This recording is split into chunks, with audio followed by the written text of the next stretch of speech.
안녕하십니까. 살면서 꼭 필요한 경제 소식, 통합뉴스룸 이티입니다. 먼저 오늘의 이티 주요 뉴스입니다. 미국의 제약회사죠. 모더나가 코로나19 백신 개발에 한 발 더 다가섰습니다. 이 회사 주가는 15% 넘게 폭등했습니다. 정부가 야심차게 선언한 한국판 뉴딜, 과연 우리 삶에는 어떤 변화를 가져오게 될까요? 기획재정부 방기선 차관보에게 잠시 뒤 직접 물어보겠습니다. 코로나19로 이 집에서 보내는 시간이 길어지면서 홈 인테리어가 새롭게 각광받고 있습니다. 홈카페, 방구석, 영화관 등 달라진 풍경을 호모 이코노미쿠스에서 들여다보겠습니다. 지금 중국과 일본에서는 기록적인 폭우가 쏟아져 피해가 극심하다고 합니다. 코로나에 이어 홍수까지 말 그대로 설상가상인데요. 현장 피해 상황 잠시 뒤 글로벌 이티에서 전해드리겠습니다. 네, 오늘 하루 가장 관심을 끈 경제계 소식 전하는 이티 탑3입니다.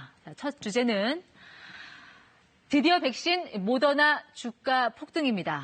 요즘 같은 때 가장 기다려지는 소식, 단연 코로나 백신이겠죠. 아직은 이렇게 물음표가 붙긴 하지만 한 발 진전된 소식이 들려왔습니다.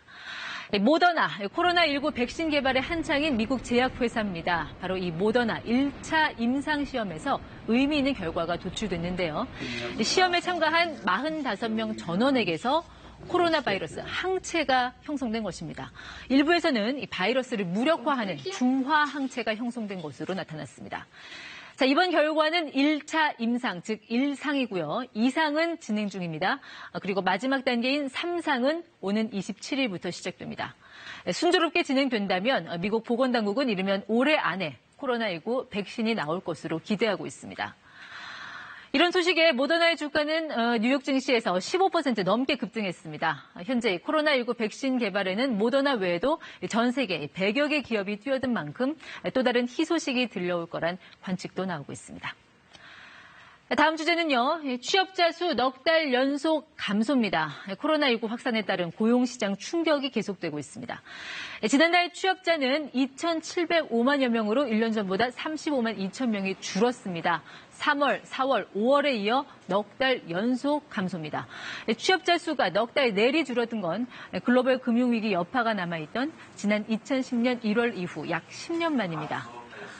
또 하나 눈여겨볼 건 실업률입니다. 6월 실업자 수 122만 8천여 명입니다. 1년 전보다 9만 명이 늘었습니다. 6월을 기준으로 했을 때 1999년 이후 최고치입니다.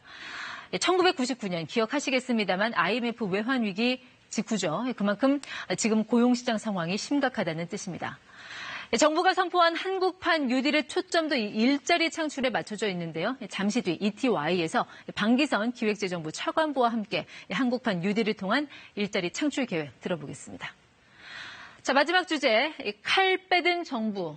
66건 적발입니다. 네, 부동산 얘기입니다. 부동산 투기와의 전쟁을 선언한 정부가 투기 우려 지역에 대한 고강도 기획 조사에 들어갔습니다. 해당 지역의 거래 신고분 전수를 조사해서 이게 투기 목적인지 실수인지 가려내겠다는 겁니다. 첫 타깃은 서울 잠실과 용산입니다. 이 지역에서 미성년자 거래 등 의심쩍은 거래 66건을 발견하고 정밀조사에 착수했습니다. 자금 출처 증빙 등 소명 자료 검토를 거쳐 탈세 등 범죄 행위가 의심될 경우 관할 경찰청에 통보할 예정입니다. 서울 강남구 도곡동과 송파구 신천동 일대 그리고 최근 풍선 효과 조짐을 보이는 경기, 광명, 구리, 김포 등도 조사 대상에 포함됐습니다. 지금까지 탑3였습니다.